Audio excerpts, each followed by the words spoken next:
3월 9일 월요일 아침 묵상 요한복음 11장 38절에서 46절 도를 옮겨라 영광을 보리라 라는 제목을 가지고 말씀을 살펴보도록 하겠습니다. 어제 주일날 그 큐티도 그렇고 오늘도 그렇고 예수님이 이 나사로의 죽음 앞에서 비통 여기신다는 우리 여기 38절에 이에 예수께서 다시 속으로 비통 여기시며 라는 이제 구절에 계속 반복돼서 나오는데 여기 비통 여긴다는 게 분노했다는 뜻이거든요. 막 화가 나서 막 눈물이 나는 것, 막 속상해서 눈물이 나는 것. 예수님은 이 죽음을 나사로의 죽음, 또 우리 가운데 있는 죽음으로 대표되는 게 뭐냐면 고통이거든요. 그러니까 죽음은 모든 고통의 끝판왕이잖아요. 이 지구상의 온 우주에 존재하는 모든 고통을 다 끌어모아서 뭐 부모와 자식 간의 고통, 뭐 질병의 고통, 상처의 고통, 단절의 고통, 거절감의 고통, 열등감의 고통, 뭐 육체적인 뭐 고통 모든 걸 다 통틀어서 하나로 모아놓으면 죽음이잖아요.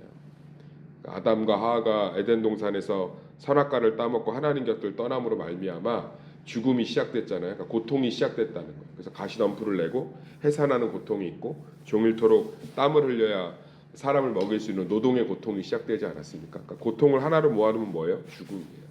예수님이 이걸 보고 화가 나셨다는 거에 좀 집중을 하셔야 돼요. 그러니까 예수님은 이걸 당연한 일이라고 보고 있지 않다는 거예요. 목사님 그게 무슨 얘기예요? 자, 우리 봅시다. 맨날 술 먹지 말라는데 술 먹고 이래갖고 알코올 중독 걸리면 너 그럴 줄 알았다. 이게 삼자의 입장이거든요. 근데 맨날 술 퍼먹고 알코올 중독 걸려서 간경화 초기 시작되면 그거 속상해서 동동동 구르고 있는 사람은 가족이에요. 내가 담배 피지 말라고 하는데 맨날 담배 펴서 폐에서 무슨 뭐가 발견됐다고 CT 찍어보자고 그러면 내 그럴 줄 알았다 하는 건 삼자인데 그 남편을 데리고 이리 뛰고 저리 뛰고 하면서 불안해갖고 새벽제단 쌓는 사람은 아내 부인이라고. 맨날 공부 열심히 하는데 공부 안 해서 대학 똑 떨어지면은 내 그럴 줄 알았다 하는 건 친구인데 그래도 그거 다시금 또 공부시킨다고 일자리 하나 더 알아보고서 새벽같이 투잡 뛰는 건 부모라. 이렇게 죽음의 고통이 온 이유는 하나님하고 아무 상관이 없어요. 우리가 스스로 선택한 길이지. 그런데 예수님 그걸 보고 비통히 여기고 계시다. 얼마나 우리를 사랑하시는 거예요. 내가 하나님이었으면 뭐라고 했겠어요? 거 봐라 선악과 따먹지 말랬더니 괜히 따먹어갖고 내 이럴 줄 알았다. 얘들아 이 나사로의 죽음을 봐라. 얼마나 비참하냐. 나 안 믿으면 또 이렇게 된다. 설교 한마디도 안 하십니다. 이 죽음 앞에서. 꼰대짓 하나도 안 한다고. 그냥 속상해서 우세요. 비통해서. 여러 번 나와요. 이 똑같은 죽음 안에서. 속이 상해서. 이건 이 가정에 있는 고통을 죽음으로 대표되는 나사로의 삶에 있는 이 아픔을 예수님 홀로 그대로 끌어안으시는 거예요. 믿으십니까? 홀로 그대로 끌어안고 있는 거라고. 홀로. 예. 제가 예전에 목회할 때 아들이 사업을 실패해갖고 이 생명을 끊으려고 했어. 정말 그 부모가 살아났어요. 그 앞에서 얼마나 그 자녀를 붙들고 우는지. 그러면서 결국은 본인들 노후 생각 안 하시고 다 정리해서 아들 또 살리려고 또 도와주시더라고. 왜죠? 아니 자기 생명보다 소중하잖아 자식. 그러면서 그 눈물이 비통의 눈물이에요. 비통의 눈물. 예수님이 아이고 나사로 죽음 앞에서 슬퍼서 우나 보다. 유대인들도 그렇게 봐요. 아유 얼마나 사랑했으면 우셨는가 슬픈가 보다. 근데 우리가 한번 생각해 봅시다. 창조주가 여기서 꼰대짓 안 하고 막 가슴을 치면서 통곡하면서 여러 번 우신다는 건 뭘 의미하겠어요? 나사로의 아픔을 그대로 끌어안고 계신 거 아니에요. 이렇게 된 게 뭐 나사로 때문이죠. 나사로도 죄인이니까 뭐 의인이에요. 마리아 때문이고 마르다 때문이고 나 때문이고 아담 때문이고 우리 때문이고 예수님은 이걸 정죄할 수 있는 유일한 분이시거든요. 얼마나 설교하기가 좋냐고. 제가 장례 예배를 여러 번 인도했지만 장례식장 앞에서도 정말 가슴 아프게 말씀 전하시는 목사님 보고 내가 참 거기서도 그 고인의 죄를 막 드러내시대. 기본적인 예의가 없는 거죠. 유가족들을 위로하고 부활에 대한 소망을 줘야 될 자리에서 하물며 몇 억만 배로 이 죽음을 정죄할 수 있고 이 죽음을 판단할 수 있는 하나님께서 한마디도 안 한다고. 요한복음 나사로 죽음 전체에서 한마디도 설교 안 해요. 한마디도. 그리고 그냥 묵묵히 그 죽음 안으로 들어가세요. 요한복음은 딱 잘라 얘기해요. 예수님은 나사로를 살리셔서 죽은 거예요. 46절 읽어볼까요? 46절 시작. 그 중에 어떤 자는 바리새인들에게 가서 예수께서 하신 일 알리니라. 이것 때문에 죽으세요. 요한복음의 전체에 딱 요한이 내린 결론은 하나예요. 예수님은 나사로를 살리지 말았어야 돼. 예수님은 나사로를 살리심으로 그 일 때문에 예수님은 죽임을 당해요. 이건 보통 문제가 아니죠. 바리새인들하고 종교 지도자들에게. 이건 소경의 눈을 뜨는 거하고는 달라요. 그건 속일 수가 있어요. 야 저거 그냥 원래 소경이 아니었던 애 같아 라든지 뭐 무슨 뭐 마술 같은 거 하는 거 같아. 귀신 들린 거 쫓아내는 건 스님도 해요. 팍 갖다 집어 던지면. 근데 썩어서 문드러진 4일 된 시체에서 거기서 사람을 살리는 건 이건 진짜 하나님만이 할 수 있어요. 그럼 죽여야 돼요. 예수님은 가슴을 치며 비통히 여기는 거에 머물러 있지 않고 스스로 나사로의 냄새나는 무덤으로 들어가심으로 나사로를 살리신 줄 믿습니다. 자기가 직접 나사로의 죽음으로 들어가시고 대신 나사로는 살리신 줄 믿습니다. 얼마나 이 예수님의 사랑이. 또 이제 이게 2000년 전 사건이 되면 안 됩니다. 그 나사로는 살리셨나 보다. 우리 친정 아빠는 안 살리셨네. 이러시면 안 된다. 지금도 예수님은 우리 고난의 한복판에 들어와 계신 줄 믿습니다. 목사님 고난의 한복판에 들어와 계신데 왜 고난이 그대로예요? 고난이 그대로가 아니죠. 예수님이 들어와 계시면 이미 그때부터 그 고난은 예수님의 고난이 되는 줄 믿습니다. 나사로의 고난과 이 가정의 고난을 예수님이 그대로 비통히 여기시며 끌어안잖아요. 그때부터 마리아와 마르다의 나사로의 고난이 아니에요. 예수님의 고난이에요. 그래서 그분이 그 고난을 해결하고 나사로에게 생명을 주시잖아요. 얼마나 아름다워요. 그러니까 이 우리의 모든 크고 작은 고난의 한복판에 계신 줄 믿습니다. 그 가운데서 하나님께서는 그 고난을 떠안고 계신 줄 믿습니다. 그래서 우리의 고난은 우리 게 아니라니까. 제 인생을 앞으로 살면서 얼마나 많은 목회 여정에서 인생의 여정에서 고난이 있을 수 있겠어요. 저희 가정에도 얼마나 많은 아픔들이 있어요. 근데 그 고난이 내 게 아니고 이미 예수님 거가 되기 때문에 그것이 선이 될 것이고 축복이 될 것이고 통로가 될 것이고 위로가 될 것이고 결국은 그 모든 것이 나의 유익이 아니라 하나님의 영광을 위한 놀라운 역사가 될 줄 믿습니다. 왜냐하면 예수님이 고난을 이미 떠안으셨기 때문에.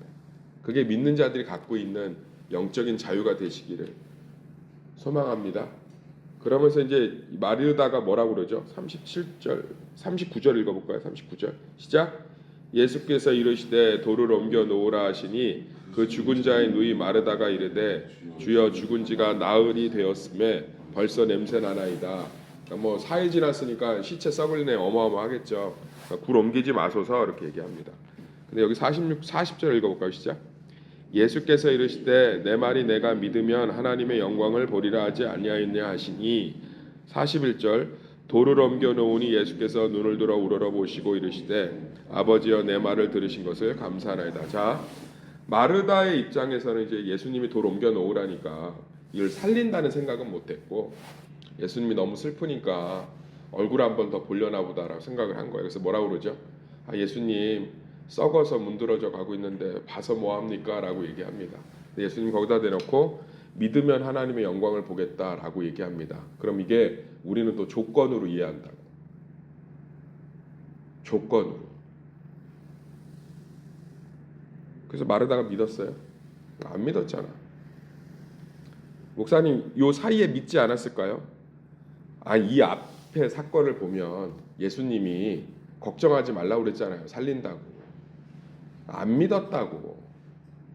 여기서 믿음이 조건이 됐으면 나사로를 예수님이 안 살렸어야 돼요. 다시 한번 정리해 드릴게요. 우리는 이놈의 강단에서 믿음을 조건으로 배워갖고 다 믿음을 조건으로 이해하는 게 되게 많아요. 믿음이 있어야 축복받지. 믿음이 적으니까 그 모양이지.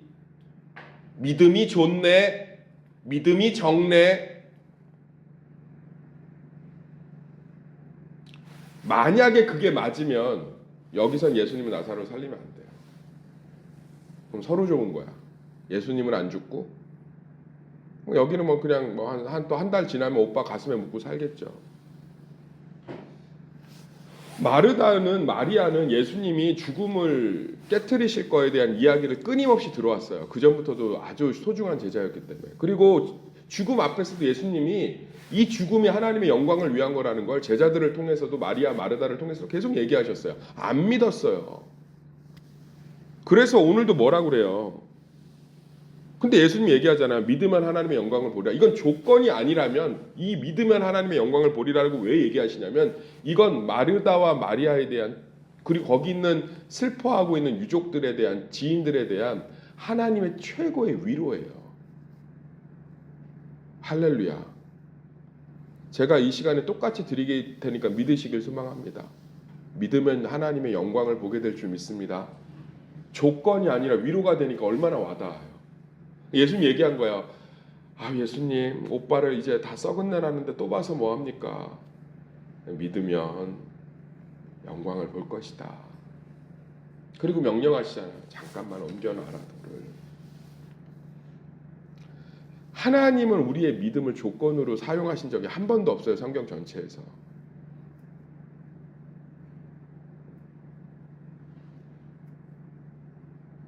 우리의 연약함을 끌어안으신 줄 믿습니다. 대신 이거죠. 믿으면 영광을 보리라. 아빠 진짜 내일 에버랜드 데려가요? 아, 그럼 데려가지. 그거 하나 못 데려가겠니? 아빠 진짜 데려가나요? 아, 그럼 내가 데려가지. 아빠 정말 데려가요? 너 믿으면 데려가고 안 믿으면 안 데려갈 거야. 그게 아니라 그냥 믿고 자. 내일 아빠가 7시에 깨울게. 에버랜드 가자.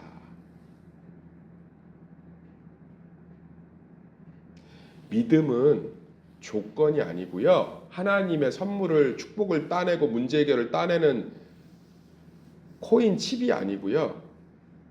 믿음은 그 고난의 한복판에서 하나님의 역사하실 때까지 우리를 절망하지 않고, 신경 써서 몸에서 뭐 하나 자라게 하지 않고, 신경 써서 우울증 오고 밥 안 먹고 그러다가 쓰러지게끔 하지 않는 하나님의 위로예요. 아멘.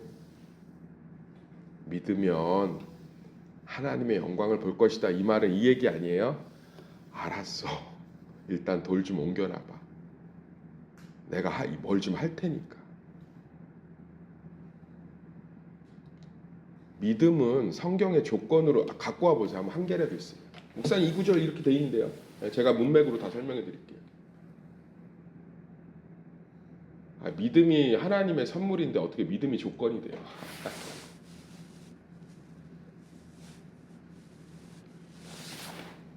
믿음이 로마서에 명확하게 써 있잖아요. 하나님의 선물이라고. 갈라디아서에. 믿음이 갈라디아서와 로마서에 하나님이 주신 선물인데 주도적인, 그러니까 어떻게 조건이 돼요? 조건이 절대로 될 수 없어요.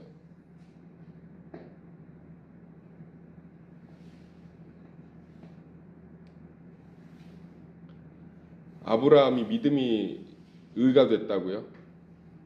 하나님이 그 아브라함에게 자신을 믿게 하기 위해서 얼마나 많은, 보세요. 아브라함이 100세 이삭을 줄 걸 안 믿어갖고 하갈한테서 이스마엘 태어나게 하고 조카 롯한테 얽매여 있고 난장판에 인생이 다 피잖아요. 위로죠. 아브라함아 좀 믿어라. 줄 거다. 네 몸에서. 그래서 아브라함이 믿었냐고. 창세기 갖고 와보세요. 아브라함 믿은 적이 있나? 안 믿었으니까 그 난장판을 버렸죠. 집구석을. 조건으로 한 번도 안 여겼어요. 다만 100년 동안 얻어맞고 실수하고 넘어지고 나니까 이거 하나님 진짜 살아계시거든. 그건 믿음이 아니라 팩트죠. 받아들인 거예요. 그러니까 뭐 한 거예요? 이삭을 바치라는 사건을 통해서 터진 거죠. 확인이 된 거라. 그 믿음이. 아브라함이 믿어서 복 받았다고요? 갖고 와보세요. 아브라함 믿은 장면을. 집안을 쑥대밭을 만들어놨는데 100년 동안. 아브라함의 가정만큼 복잡한 사람 여기 하나도 없을걸요.